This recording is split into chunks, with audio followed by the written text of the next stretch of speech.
핸드폰 놓고 가셨나요? 핸드폰.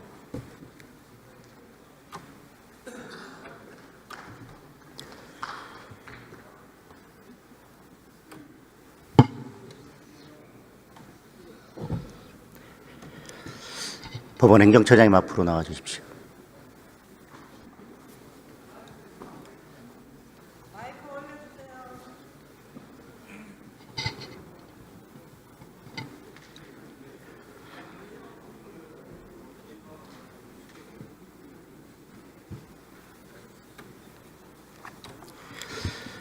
이재명 대표에 대한 항소심 판결이 국민들 사이에서 지금 희화화되고 있는 걸 알고 계십니까? 언론 보도에 나온 보는 체크하고 있습니다. 그렇다면 법리적 논리적으로 국민들이 납득하기 어렵다는 뜻일 텐데요. 어떻게 생각하십니까? 이제 상고가 되었으니까 재판 사항이라서 제가 답변할 사항은 아닌 것 같습니다. 사전적으로 그리고 법률적으로 사진 확대를 조작이라고 동일하게 평가할 수 있습니까? 마찬가지로 재판 사항에서 잘 다뤄질 것으로 봅니다.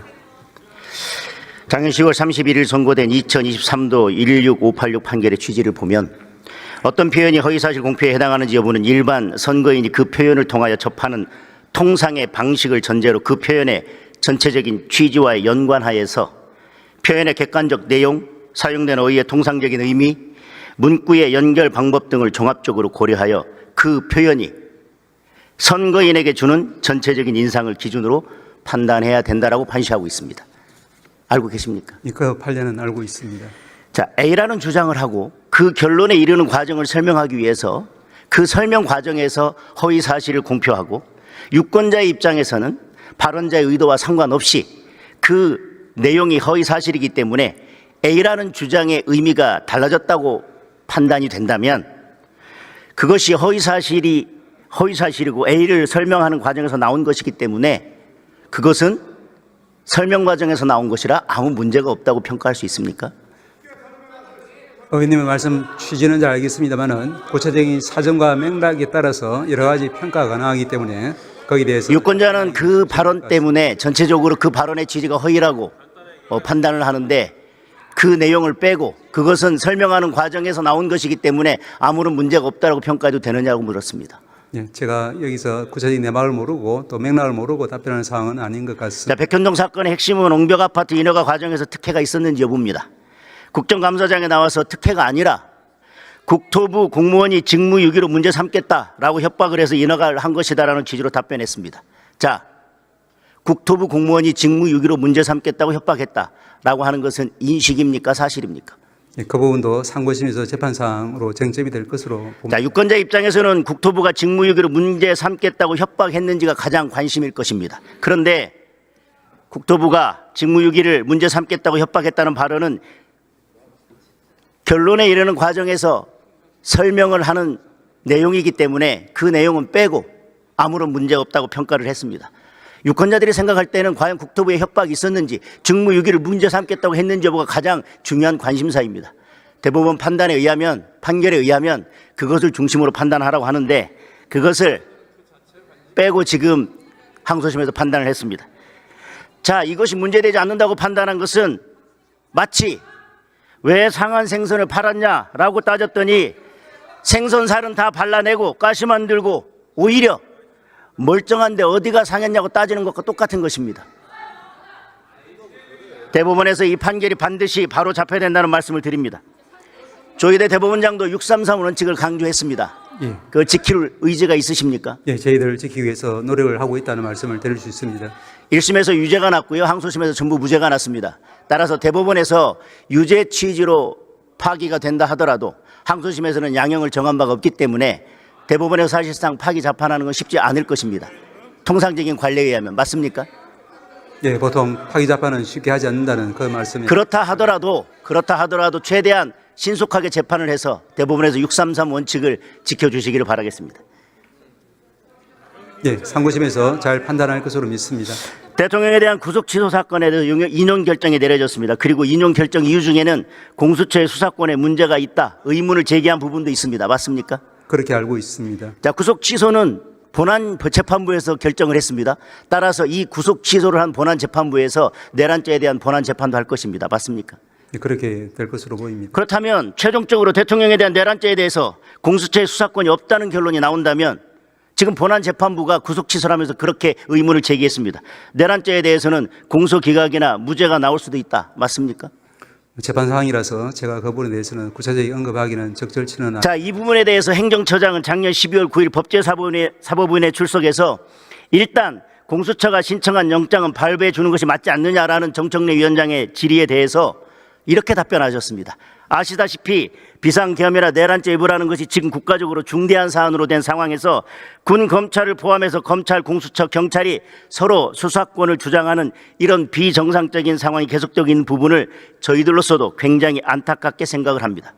그런데 이것이 수사에 그치는 것이 아니라 종국적으로는 공소 제기의 절차적 적법성이나 또 증거 능력 문제로까지 이어지기 때문에 저희 사법부로서도 아주 중요한 문제로 생각하고 있습니다라고 답변한 적이 있습니다. 맞습니까? 예. 이미 12월 9일에 행정처장은 지금 공수처의 수사권이 문제가 있을 수 있다는 부분을 지적했습니다. 자, 최종적으로 내란죄에 대한 공수처의 수사권이 없다라는 것이 확정이 된다면 결과적으로는 대통령의 체포 구속은 불법 구금이 되는 것입니까?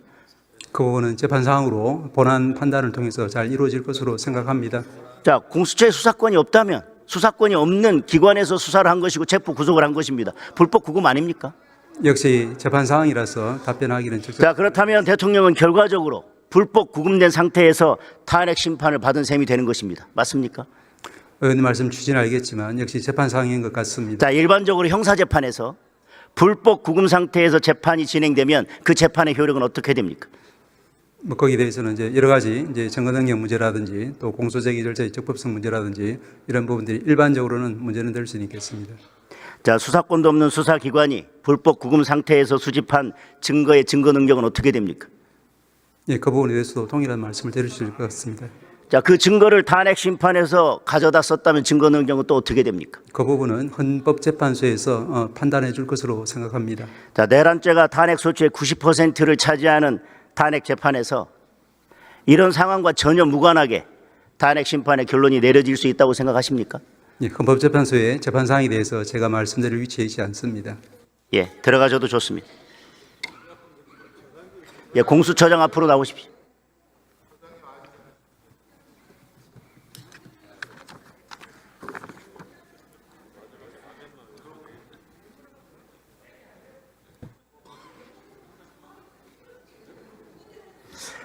자, 내란죄 구속 요건인 국헌 문란의 목적과 관련해서 공소장을 보면 대통령에 대한 내란죄 관련해서입니다. 국민주권제도, 의회제도, 정당제도, 선거관리제도, 사법제도 등 자유민주적 기본 질서를 파괴하려고 했다라고 공소장에 명시했습니다. 맞습니까? 공소장을 그대로 가져왔습니다.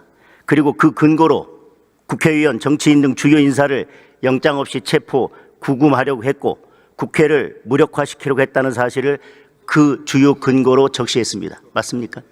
네. 그리고 주요 인사를 영장 없이 체포, 구금하고 국회를 무력화시키려고 했다는 사실에 대한 주요 증거로 이를 뒷받침하는 핵심적인 증거로 홍장원의 메모와 진술 그리고 곽종근의 진술이 있습니다. 맞습니까? 뭐 그런 걸로 알고 있습니다. 중요한 증거고 핵심적인 증거입니다. 맞습니까? 네. 공소장을 그대로 가져왔고요. 공수처에서 제출한 증거를 제가 바탕으로 묻습니다. 그렇다면 그 진술, 홍장원의 곽종근 진술 빼고 홍장원의 메모를 만약에 뺀다면 이에 대해서 가장 직접적이고 객관적인 다른 증거가 뭐가 있습니까? 그것이 가장 직접적이고 객관적인 증거 아니었습니까? 뭐 저희들이 그 내란죄 수사한 바에 의하면 여러 가지로 뭐 증거가 차고 넘치는 그런 상황이었습니다. 예.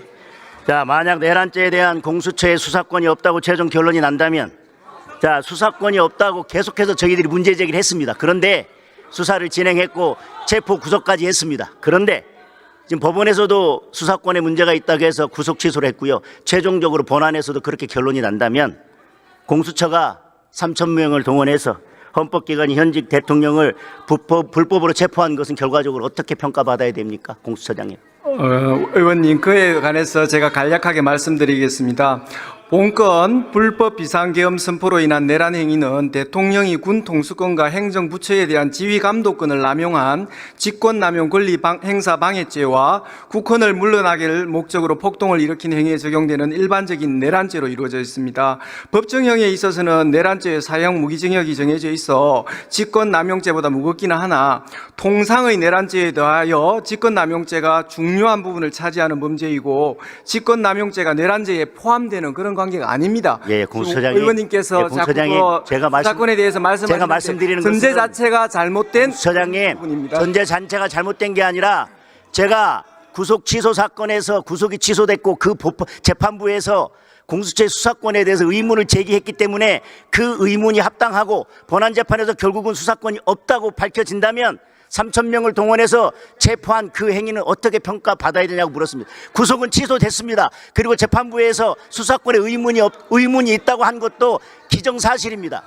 의원님, 저의 견해를 말씀드린 것이 아니라 서울 예. 서부지방법원과 서울중앙지방법원의 5분의 판사님에 의해 가지고 이후에 최종적으로 수사권이 구속 명확하게 취소가 됐습니다. 인정된 사안입니다. 그 최종적으로 부분에 대해서 구속 취소가 한참 됐습니다. 지났는데 자꾸 그 말씀하시는 들어가셔도 것이 좋습니다. 너무 들어가십시오. 말씀이 합당하지가 들어가십시오. 않습니다. 예.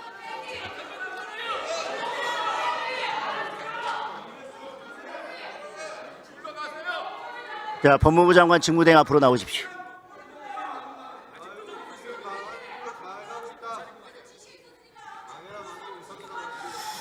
자, 대통령의 내란죄에 대해서 검찰은 명백하게 수사권이 있었죠? 네, 자, 내란죄에 대해서 수사권이 있었다는 근거는 무엇입니까? 기본적으로는 두 가지를 주장을 했습니다. 일단은 직권남용을 전제로 한 관련 범죄, 두 번째는 이 경찰에 대한 수사권이 있기 때문에 그것을 기본 범죄로 한 이제 관련 범죄, 두 가지 사유로 주장을 했고 법원에서 일단 두 번째 사유는 확실하게 인정된다라고 해서 판단한 것으로 알고 있습니다. 검찰은 수사권이 분명히 있었습니다. 네네. 다만 말씀하신 것처럼 그때도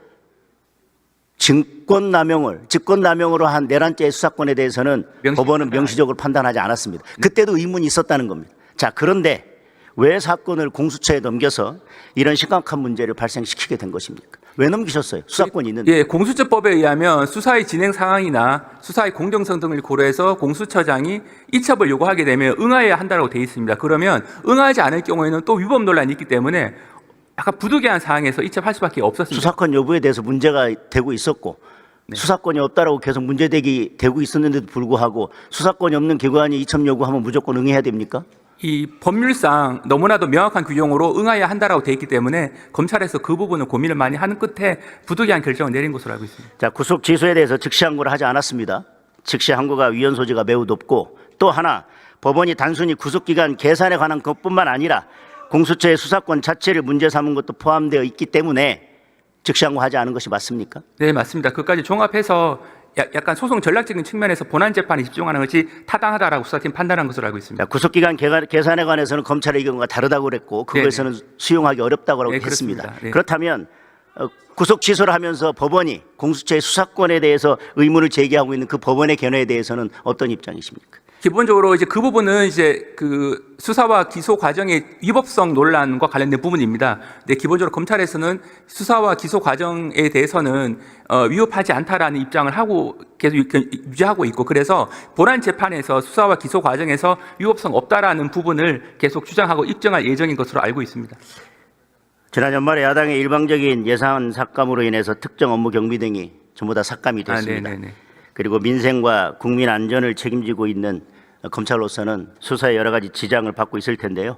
지금 어떤 상황인지 좀 자세히 말씀을 해 주십시오. 네, 그 특할비 외에 특정 업무 경비는 한 507억 정도가 전액 삭감이 돼서 지금은 전혀 지급이 안 되고 있는데 이 특정 업무 경비는 기본적으로 이제 급여에 해당하는 부분이 일부 있고 그 외 부분은 거의 대부분이 다 카드로 증빙이 다 되는 부분입니다. 그런데 지금 저희가 확인을 해보니까 이 저희가 수사라고 하는 영역은 굉장히 넓고 이 유죄 판결이 확정돼서 도망다니는 자유형 미집행자에 대한 검거 부분도 넓은 의미에서 수사에 해당하는데 이 부분도 금년에 들어서는 굉장히 많이 줄었습니다. 이 30%나 줄었는데 물론 이제 여러 가지 이유가 있겠습니다만 제가 봤을 때는 이른바 이제 수사 경비 부분이 상당히 큰 역할을 하고 있는 것으로 보여서 최소한의 수사 경비 정도는 지원이 필요하다는 입장입니다.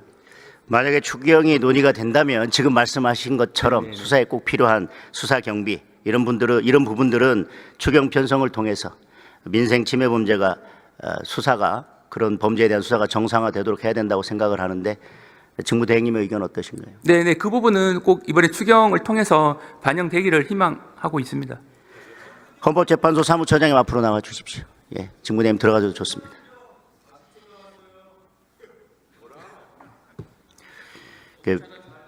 민주당처럼 시간을 오버하지는 않습니다.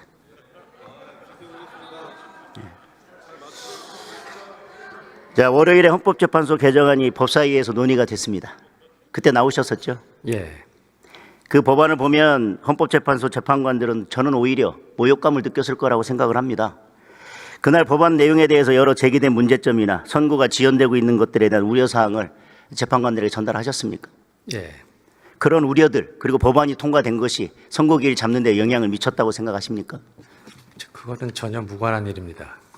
들어가셔도 좋습니다.